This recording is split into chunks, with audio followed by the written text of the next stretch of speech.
मोठी बातमी आमदार रोहित पवारांनी पुन्हा एकदा अजित पवार यांच्या अपघाती मृत्यूचा संबंध भोंदू अशोक खरातशी जोडण्याचा प्रयत्न केला। भोंदू अशोक खरातकडे फोटोवर फुल्ल्या मारण्याची पद्धत होती। त्यानुसार अजितदादांसह महाराष्ट्रातील एका अत्यंत बड्या नेत्याच्या फोटोवर फुल्ल्या मारण्यात आल्या होत्या असा गंभीर आरोप सुद्धा रोहित पवारांनी केला। खरातनं कुणाच्या सांगण्यावरून या फोटोंवर फुल्ल्या मारण्याचा जादूटोणा केला असा सवाल रोहित पवारांनी उपस्थित केला। सत्य समोर आलं पाहिजे असं ट्विट रोहित पवारांनी केलंय। पाहूयात काय म्हणालेत रोहित पवार।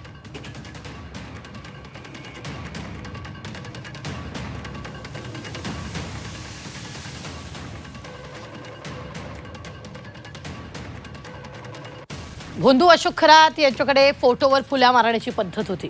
त्यानुसार अजितदादा यांच्यासह महाराष्ट्रातील एका अत्यंत बड्या नेत्याच्या फोटोवर फुल्या मारण्यात आल्याचं समजतंय।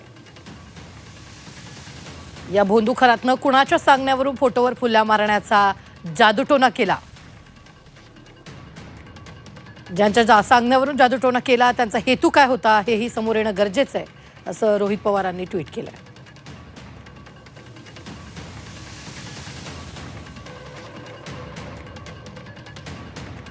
डॉक्टर नरेंद्र दाभोळकरांच्या महाराष्ट्रात कर्तृत्वापेक्षा आणि जनतेच्या कामांपेक्षा असल्या भोंदूगिरीवर विश्वास ठेवला जात असेल तर पुढच्या पिढीला काय संदेश जाणार आहे।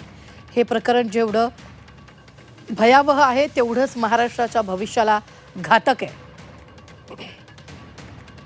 त्यामुळे या भोंदूबाबाच्या माध्यमातून जादूटोणा करणाऱ्या अंधभक्तांचे खरे चेहरे समोर यायलाच हवेत असं सुद्धा रोहित पवारांनी म्हटलं।